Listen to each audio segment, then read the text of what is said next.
네, 안녕하세요. 생등심입니다. 네, 오늘은 이 한민족과 유대민족, 대한민국과 이스라엘에 대하여 비슷한 부분들, 유사한 부분들에 대하여 좀 알아보려고 합니다. 네, 뭐 벨렉과 욕단이라는 그런 많은 내용들이 있습니다. 유튜브 상에 있는데, 그래서 이제 우리 한민족이 유대인의 뿌리를 가지고 있다. 뭐 이런 내용들을 가지고 있습니다. 뭐 일반적인 대상이라면 이런 내용들이 뭐 별로 관심 없겠지만, 믿는 사람들이라면, 기독교인들이라면 굉장히 흥미로운 사실일 수 있습니다. 그래서 이러한 부분들, 유사한 부분들에 대하여 함께 보려고 합니다.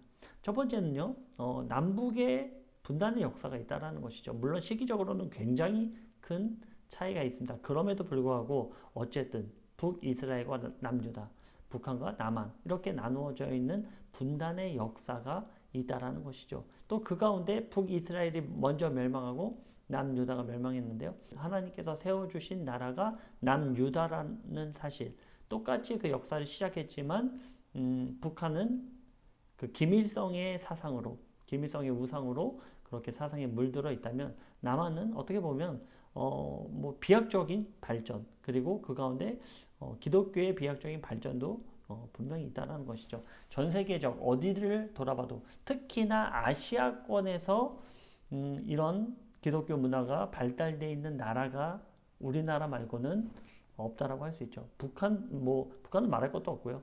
일본이라든지 중국, 뭐 중국은 기독교 박해가 굉장히 심하고, 일본은 뭐 전혀 그런 박해가 없음에도 불구하고 기독교 인구가 너무나 터무니없이 작는, 뭐 1%도 안 된다고 하니까 뭐 굉장히 터무니없는 숫자죠. 그런데 대한민국은 그럼에도 불구하고 어쨌든 이렇게 기독교 인구가 있다는 것, 뭐 천주교까지 합치면 더 많죠. 뭐 이단은 웬만했으면 뺐으면 좋겠습니다. 예, 이단은 빼고 어쨌든 하나님을 섬기는 대상들이 이렇게 비약적인 발전이 있었다는 것. 이것이 바로 그런 차이점이 있지 않나. 뭐 그런 이건 저의 생각입니다. 네, 그리고 작은 나라예요. 굉장히 작은 나라입니다. 이스라엘도 북쪽에서 남쪽 끝까지 그 전체가 남한의 국토 전체에 뭐 비슷합니다. 그러한 사이즈임에도 불구하고 굉장히 강대한 힘을 가지고 있죠. 우리나라도 마찬가지입니다. 작은 나라예요. 굉장히 작은 나라인데 군사력도 굉장히 강하고요. 뭐 GDP도 이 정도 되면 이미 3만 불이 넘어가는 시점에서 선진국을 바라보고 있고, 네, 이것은 뭐 전쟁이 반세기 전에 전쟁이 있어서 폐허가 된 나라로서 이런 발전이 있었다라는 것은 뭐 전무후무한 내용이죠. 뭐 제 생각에는 그냥 뭐 제 생각입니다. 하나님의 도우심이지 않았나. 네, 저는 100% 그렇게 확신하고 있습니다. 그런데 또 이 작은 나라가 열방에 쌓여 있어요. 굉장히 강대국들에 쌓여 있습니다. 이스라엘도 마찬가지죠. 이스라엘도 굉장히 작은 나라이지만 그 열강, 둘러싸여 있는 모든 나라가 이스라엘을 대적하고 있는 모습들을 볼 수 있죠. 우리나라도 그렇습니다. 우리나라의 주변국이 어떤 나라입니까? 중국, 러시아, 뭐 일본, 뭐 이런 나라들이 우리나라를 둘러싸고 있죠. 우리나라의 뭐 호의적인 나라는 별로 없습니다. 뭐 그 중에서 뭐 좀 호의적이다, 뭐 경제적으로 호의적인 나라는 러시아 정도를 우리가 생각해 볼 수 있겠죠. 그런데 중국이나 일본 같은 경우에는 굉장히 우리나라에 대한 적대시하는 부분들이 굉장히 많습니다. 네, 뭐 이런 부분들 열강에 쌓여서 굉장히 위태위태한 나라들이죠. 그리고 굉장히 교통의 요지에 위치해 있어요.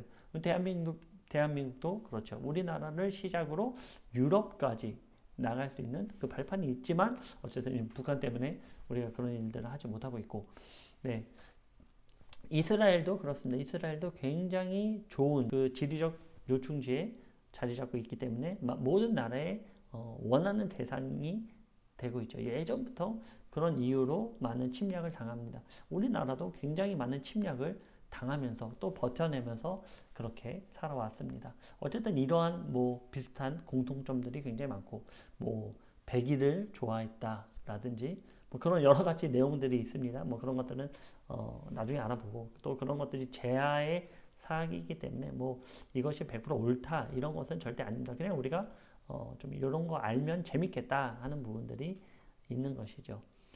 또 뭐가 있을까요? 또 언어적인 부분들도 있습니다. 이것은 나중에 또 더 자세히 나누겠지만 언어적인 부분들 우리나라에 예전에 이제 뭐 고조선 때 있는 대동강 유역에서 와당이라는 그 기와에 쓰는 와당이 많이 발굴이 됐는데요. 그 와당의 내용들을 분석해 봤더니 거기에 히브리어가 적혀 있었다는 거예요.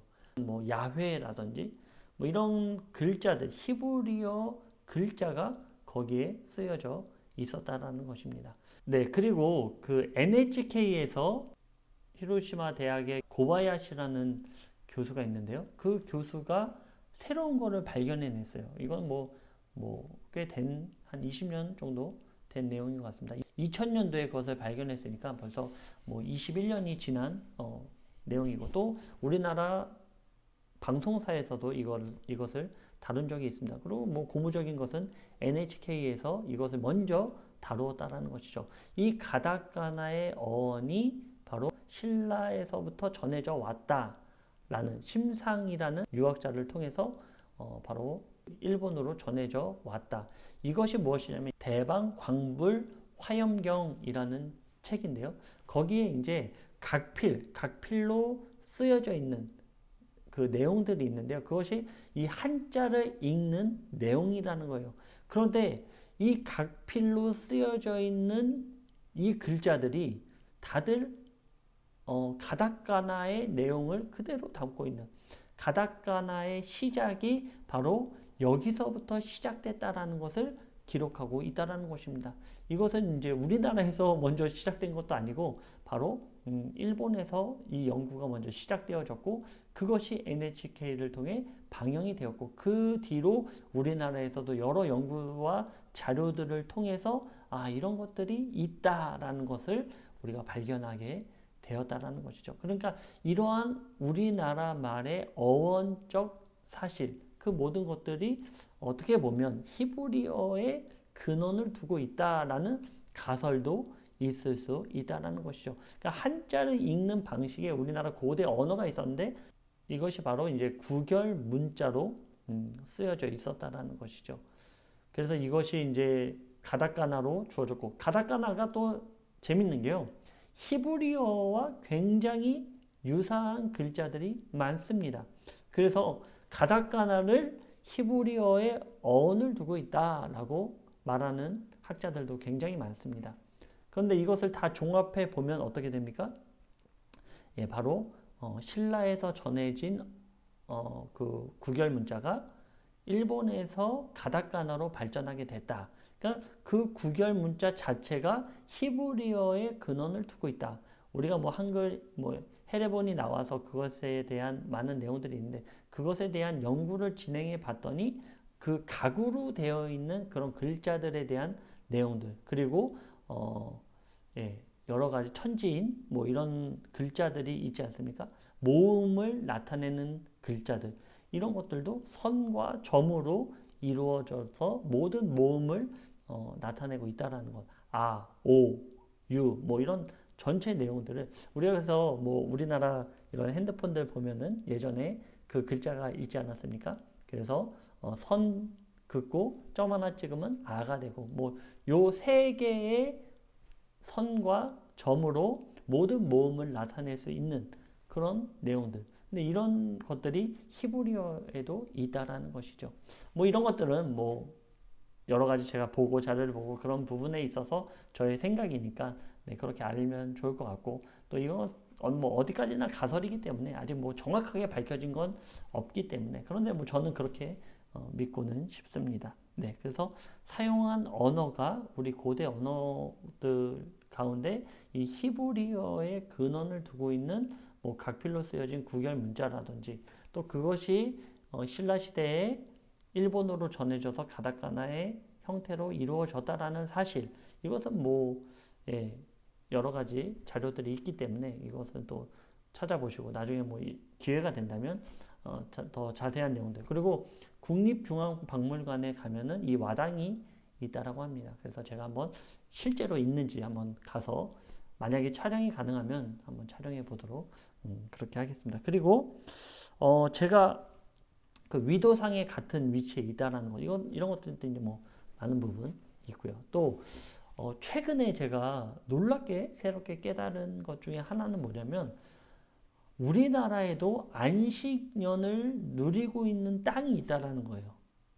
굉장히 새로운 사실 아닙니까? 우리나라에도 안식을 취하고 있는 땅이 있다라는 거예요. 바벨론의 포로를 끌려가게 하시고 하나님께서는 이스라엘 땅을 안식년에 70년에 뭐 67년이다 뭐 이렇게 얘기하는 거 있지만 어쨌든 70이라는 숫자 가운데 하나님께서 안식년을 취하게 한 땅이 있었습니다.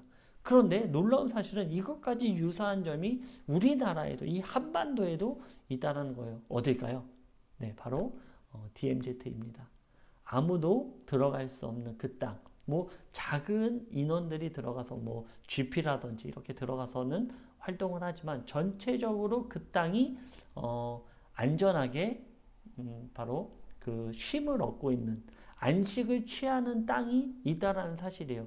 그럼 뭐 정확히 굳이 세자면 1953년에 전쟁이 끝났으니까 뭐 54년으로 치고요.